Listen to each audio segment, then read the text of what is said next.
ये दोनों अपनी छुट्टियों के दौरान वेस्टर्न नॉर्वे की मशहूर ट्रोल पहाड़ी पर चढ़ रहे थे। पहाड़ी की चोटी पर पहुंचने के बाद पिता टोबिया अपनी बेटी नोरा को ट्रोल्स की प्राचीन कहानियां सुनाने लगते हैं। वे बताते हैं कि बहुत पुराने समय में विशालकाय ट्रोल्स पूरी दुनिया में घूमते थे, मगर फिर एक दिन किसी ने उन ट्रोल्स पर जादू कर दिया और उन्हें पत्थर की मूर्तियों में बदल दिया।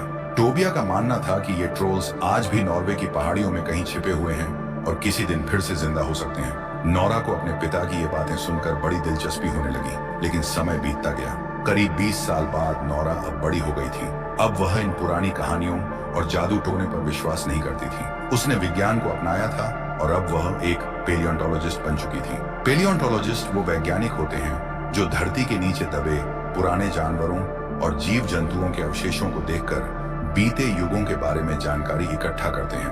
करीब 6 महीने की कड़ी मेहनत के बाद आज नोरा को आखिरकार एक बेहद खास जीवाश्म मिल गया था। इस खोज की खुशी में उसने अपने दोस्तों के साथ जश्न मनाने का फैसला किया। इसी बीच दूसरी तरफ पहाड़ों पर मेट्रो स्टेशन बनाने का काम बहुत तेजी से चल रहा था। मेट्रो का रास्ता बनाने के लिए पहाड़ों में लगातार धमाके किए जा रहे थे। इन धमाकों और कंस्ट्रक्शन के चलते कई लोग इसका विरोध भी कर रहे थे, लेकिन इंजीनियर और अधिकारी उनकी बातों को नजरअंदाज कर फिर से एक और धमाके की तैयारी में लगे थे। जब इंजीनियर्स गुफा के अंदर पहुंचे तो उन्हें वहां कुछ अजीब सी आवाजें सुनाई देने लगी। इससे पहले कि वे समझ पाते कि क्या हो रहा है, अचानक जमीन जोर जोर से हिलने लगी।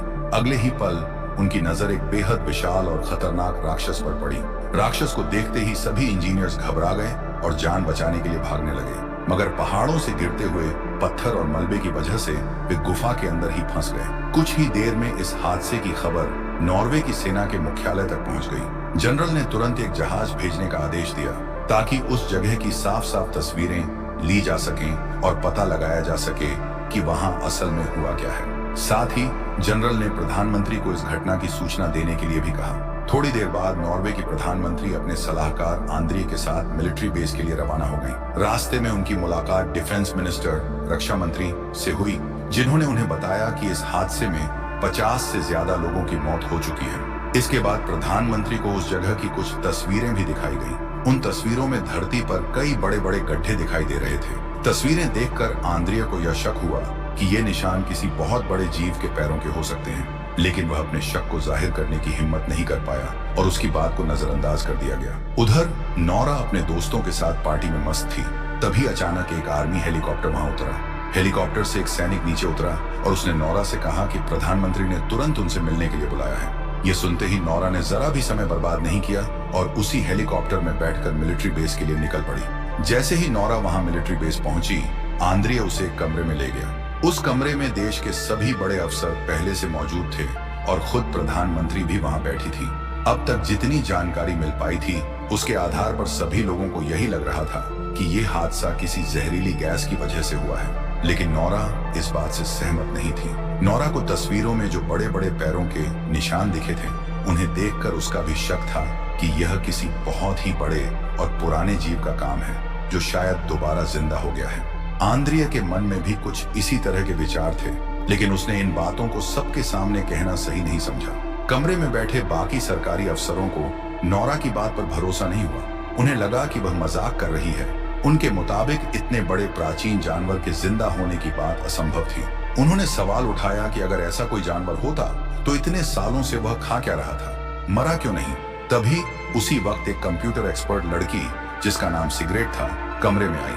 उसने बताया कि उसने बहुत मेहनत से इस हादसे की एक वीडियो क्लिप ढूंढ निकाली है। जब सिगरेट ने वो वीडियो सबके सामने चलाया तो कमरे में मौजूद हर कोई हैरान रह गया। उस वीडियो में साफ दिख रहा था एक 150 फीट लंबा विशाल राक्षस पहाड़ों के बीच घूम रहा था। अब सबको यकीन हो गया था कि सच में नॉर्वे की पहाड़ियों में कोई बहुत बड़ा जीव जिंदा है। इसी दौरान नॉर्वे के एक छोटे से गांव लेस्का में एक बुजुर्ग पति पत्नी अपने घर में शांति से समय बिता रहे थे। तभी उन्होंने किसी की जोरदार दहाड़ने की आवाज सुनी। कुछ ही सेकंड में उनका सारा घर जोर जोर से हिलने लगा। उन्हें लगा कि शायद भूकंप आया है, इसलिए वे जल्दी से अपने घर में बने एक गुप्त कमरे में छिप गए। जब कुछ देर बाद सब कुछ शांत हो गया और वे बाहर निकले तो देखा कि उनका पूरा घर बर्बाद हो चुका था। सिर्फ उनका घर ही नहीं, आसपास का सारा इलाका भी तबाही से बिखर चुका था। उधर नोरा अब इस हादसे की जांच करने के लिए पूरी तरह तैयार हो चुकी थी। सभी बड़े अफसरों की सहमति के बाद प्रधानमंत्री ने उसे अपना वैज्ञानिक सलाहकार नियुक्त कर दिया। मीटिंग खत्म होते ही आंद्रियास ने नोरा को लेस्गा गांव में हुए हादसे की जानकारी दी। इसके तुरंत बाद दोनों लोग एक हेलीकॉप्टर में बैठकर लेस्गा के लिए रवाना हो गए। रास्ते में हेलीकॉप्टर में उड़ान के दौरान दोनों के बीच काफी बातचीत हुई। उसी दौरान आंद्रियास ने नोरा से पूछा कि उसने पूरा जीव वैज्ञानिक बनने का फैसला क्यों किया। इस पर नोरा ने बताया कि उसे बचपन से ही प्रकृति से बहुत प्यार था।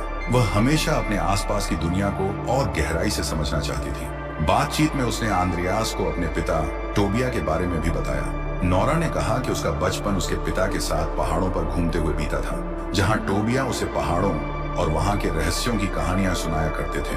लेकिन अफसोस की बात यह थी कि टोबिया इन कहानियों में इतना खो गए थे कि धीरे धीरे उनका असल जिंदगी से नाता टूटने लगा। हालात यहाँ तक पहुंच गए थे कि उन्हें मानसिक अस्पताल में भर्ती कराना पड़ा। जब नोरा और आंद्रियास लेस्गा गांव पहुंचे, वहां का मंजर देखकर दोनों हैरान रह गए। चारों तरफ तबाही मची हुई थी। तभी उनकी मुलाकात सेना के अफसर कैप्टन क्रिस से हुई। क्रिस इस पूरे ऑपरेशन को सेना की तरफ से संभाल रहे थे।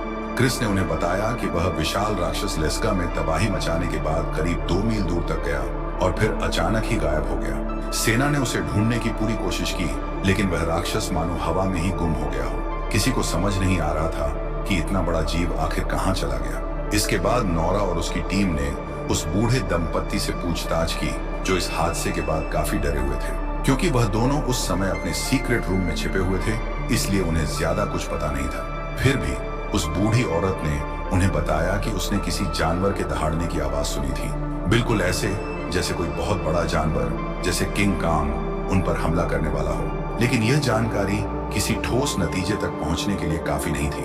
इसलिए नोरा ने खुद ही आसपास का इलाका जांचना शुरू कर दिया। जांच के दौरान उसे हवा में एक अजीब सी गंध महसूस हुई।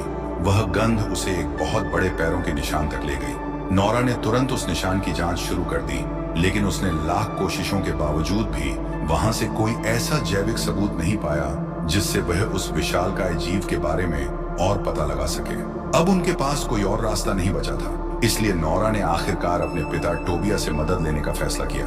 टोबिया उस समय नॉर्वे के एक दूर दराज के पहाड़ पर रहते थे। नोरा, आंद्रियास और कैप्टन क्रिस ने जल्दी वहां पहुंचने के लिए हेलीकॉप्टर का सहारा लिया। जैसे ही वे लोग टोबिया के घर पहुंचे, टोबिया ने उन पर बंदूक तान दी, लेकिन जैसे ही उसने अपनी बेटी नोरा को देखा, वह तुरंत शांत हो गया और बंदूक नीचे रख दी। इसके बाद टोबिया ने सभी को अपने घर के अंदर बुला लिया। इतने सालों बाद भी टोबिया ट्रोल्स पर रिसर्च कर रहा था। जब नोरा और उसकी टीम ने टोबिया को उस राक्षस का वीडियो दिखाया तो वह हैरान रह गया और बस एक ही बात बोली, वो आ गए हैं। लेकिन नोरा को अब भी कुछ समझ नहीं आ रहा था, इसलिए उसने अपने पिता से इस बारे में कोई वैज्ञानिक जवाब मांगा ताकि वे लोग इससे बचने का कोई रास्ता ढूंढ सके।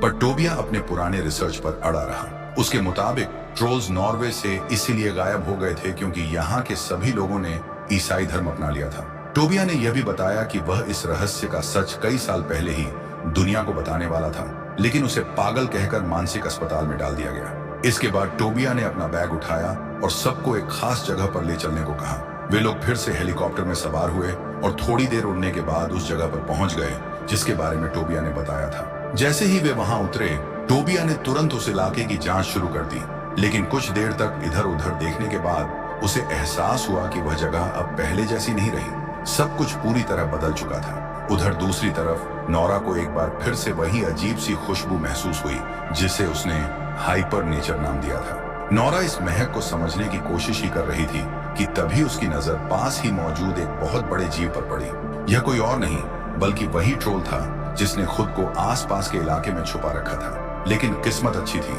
सभी लोग समय रहते हेलीकॉप्टर में बैठकर वहां से सुरक्षित निकल गए। जैसे ही वे लोग एक सुरक्षित जगह पहुंचे, उन्होंने इंटरनेट के जरिए उस ट्रोल की तस्वीरें और वीडियो सरकार तक भेज दी। इतने बड़े ट्रोल को देखकर सभी सरकारी अधिकारी हैरान रह गए। अब जब सबको ट्रोल्स की असलियत पर भरोसा हो गया था, तो नॉर्वे के प्रधानमंत्री ने तुरंत ट्रोल्स के खिलाफ एक सैन्य ऑपरेशन शुरू करने का फैसला किया। इस ऑपरेशन की जिम्मेदारी कैप्टन क्रिस को दी गई। प्रधानमंत्री का आदेश मिलते ही फौज ने तुरंत उस ट्रोल को रोकने के लिए हमला शुरू कर दिया। उन्होंने अपनी सबसे खतरनाक मिसाइलों और हथियारों का इस्तेमाल किया, लेकिन ट्रोल पर इनका कोई असर नहीं हुआ। वह हर हमले को आसानी से झेल रहा था। तभी ट्रोल ने गुस्से में आकर एक सैनिक को पकड़ लिया और उसे खा गया। यह देखकर टोबिया उसे शांत करने के लिए खुद उसके सामने चला गया। शुरुआत में ट्रोल टोबिया की बातों को ध्यान से सुन भी रहा था, लेकिन तभी फौज की बाकी यूनिट्स ने एक बार फिर से उस पर हमला कर दिया। यह देखकर ट्रोल बहुत गुस्सा हो गया और जैसे ही वह पलटा, उसकी भारी पूंछ सीधे टोबिया से टकरा गई। टोबिया बुरी तरह से घायल हो गया। यह देख नोरा तुरंत अपने पिता के पास भागी, लेकिन टोबिया ने कुछ कहने की कोशिश की और उसके कुछ बोलने से पहले ही उसने दम तोड़ दिया। उसी रात नोरा अपने पिता की डायरी को रोते हुए पढ़ रही थी, ताकि वह किसी तरह से ट्रोल्स को रोकने का तरीका खोज सके। कई घंटे तक डायरी पढ़ने के बाद नोरा को एक अहम बात पता चली। उसे मालूम हुआ कि ट्रोल्स अक्सर चर्चों को नष्ट कर देते थे, क्योंकि उन्हें चर्च की घंटियों की आवाज बिल्कुल पसंद नहीं थी। यह बात जानकर नोरा ने तुरंत अपना प्लान सभी सरकारी अधिकारियों के सामने रखा, लेकिन शुरू में सबने उसकी बातों को मजाक समझा और उसे पागल कहा। नोरा ने सभी को समझाया कि मिसाइल और हथियारों से ट्रोल पर कोई असर नहीं हो रहा है, इसलिए अब कुछ अलग सोचना पड़ेगा। काफी सोच विचार के बाद प्रधानमंत्री ने नोरा को इस योजना पर काम करने की अनुमति दे दी। फिर जल्दी ही 4 आर्मी हेलीकॉप्टर्स बड़े बड़े चर्च की घंटियां लेकर ट्रोल की तरफ बढ़ने लगे। शुरुआत में नोरा का यह प्लान कारगर दिखा। घंटियों की आवाज से ट्रोल परेशान हो गया और रुकने लगा, लेकिन कुछ ही देर में ट्रोल ने खुद पर काबू पा लिया और गुस्से में आकर उन चारों हेलीकॉप्टर्स को तबाह कर दिया।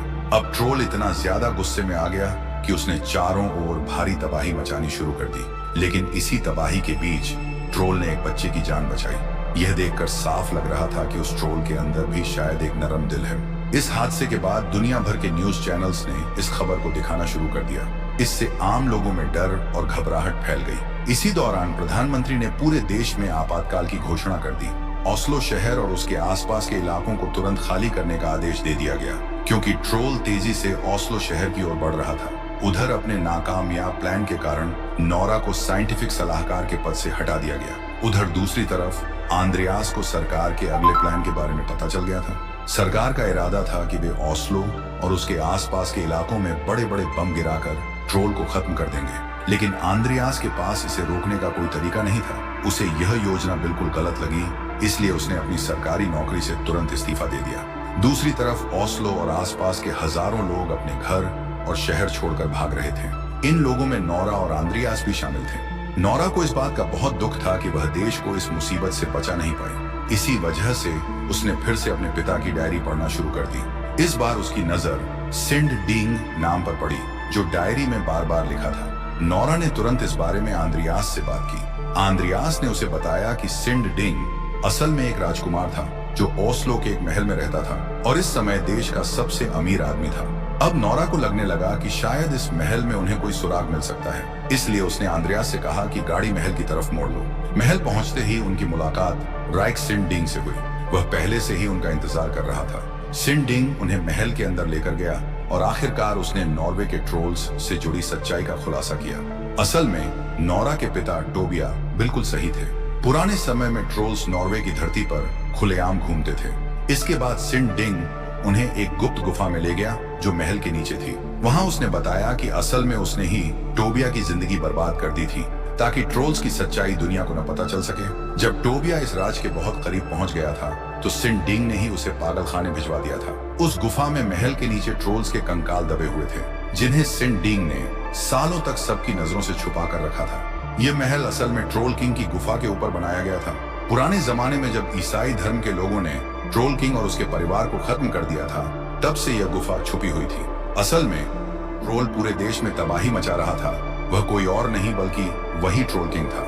वह सिर्फ अपने घर लौटने की कोशिश कर रहा था। इसके बाद सिंड डिंग ने उन्हें बताया कि ट्रोल्स के लिए उनका परिवार सबसे जरूरी होता है। पुराने समय में जब नॉर्वे में ईसाई धर्म को फैलाया जा रहा था, तब ट्रोल किंग और उसके परिवार को जबरदस्ती पहाड़ों में भेज दिया गया था। अब बम धमाकों की वजह से ट्रोल किंग वापस आ गया है और वो ओस्लो शहर सिर्फ अपने परिवार से मिलने के लिए आ रहा है। लेकिन नोरा और आंद्रियास तब बहुत हैरान हो गए जब उन्हें पता चला कि उनके सामने पड़े हुए कंकाल असल में ट्रोल किंग के परिवार के ही हैं। जैसे ही नोरा ने उन कंकालों पर यूवी लाइट डाली, तो उनकी हड्डियां पिघलने लगी। इसका मतलब यह था कि ट्रोल्स यूवी लाइट को सहन नहीं कर सकते। इसके बाद नोरा ने सिंड डिंग से उसकी सबसे बड़ी गाड़ी मांगी। सिंड डिंग ने रानी का सबसे पसंदीदा ट्रक उसे दे दिया। फिर नोरा ने कैप्टन क्रिस को फोन कर पूरा प्लान बताया। उनका इरादा था कि वे ट्रोल किंग को एक जाल में फंसाकर उस पर यूवी लाइट से हमला करेंगे। इसके लिए उन्हें बड़ी बड़ी यूवी लाइट्स की जरूरत थी। उधर आंद्रेयास ने अपनी हैकर दोस्त सिगरेट को फोन करके कहा कि किसी भी तरह से ऑस्लो पर होने वाले बम धमाकों को रोक दो। किस्मत से सिगरेट बहुत तेज हैकर थी। उसने चुपचाप मिसाइल लॉन्च होने से पहले ही सिस्टम को हैक कर दिया और बम फायर होने से रोक दिए। इधर नोरा और आंद्रेयास ट्रक में ट्रोल किंग के बच्चे की खोपड़ी लेकर घूम रहे थे ताकि ट्रोल किंग का ध्यान खींच सके। असल में वे उसे यूवी लाइट वाले जाल तक लाना चाहते थे। जैसे ही ट्रोल किंग ने उस खोपड़ी को तोड़ा, उसे समझ आ गया कि अब उसका कोई भी परिवार नहीं बचा है। यह देखकर वह और ज्यादा गुस्से में आ गया। वहीं मिलिट्री बेस में सिगरेट को हैकिंग करते हुए रंगे हाथ पकड़ लिया गया, लेकिन जनरल ने उसकी बात समझते हुए बम धमाकों के प्लान को रद्द कर दिया, क्योंकि अभी भी वहां कई आम लोग मौजूद थे जो धमाकों में मारे जा सकते थे। उधर नोरा और आंद्रेयास किसी तरह ट्रोल किंग को लाइट ट्रैप तक लाने में कामयाब हो गए। जैसे ही ट्रोल किंग वहां पहुंचा, कैप्टन क्रिस और उसकी टीम ने एक साथ सारी यूवी लाइट्स चालू कर दी। उनका प्लान सफल हो गया क्योंकि ट्रोल किंग जलने लगा। लेकिन ट्रोल किंग को इस तरह तड़पते देख अचानक नोरा का दिल पसीज गया। उसने धीरे धीरे सारी यूवी लाइट्स बंद कर दी क्योंकि वह उसकी जान बचाना चाहती थी। मगर तब तक बहुत देर हो चुकी थी। सूरज निकल आया था। सूरज की रोशनी पड़ते ही ट्रोल किंग कमजोर होकर जमीन पर गिर पड़ा और एक पत्थर में बदल गया। जहां बाकी लोग जश्न मना रहे थे, वहीं नोरा और आंद्रेयास के मन में अब भी चिंता थी कि क्या और ट्रोल्स कहीं छुपे तो नहीं हैं। तभी प्राइम मिनिस्टर वहां आई। वे नोरा के काम से इतनी खुश थीं कि उनके पास तारीफ करने के लिए शब्द नहीं थे, लेकिन उनकी मुस्कान सब कुछ कह रही थी। कुछ दिन बाद वही हुआ जिसका डर था। अचानक कई पत्थर हिलने लगे। इसका मतलब था कि एक और ट्रोल जाग चुका है और वह नॉर्वे के लोगों पर कहर बरपाने के लिए तैयार है। और इसी सीन के साथ फिल्म खत्म हो जाती है।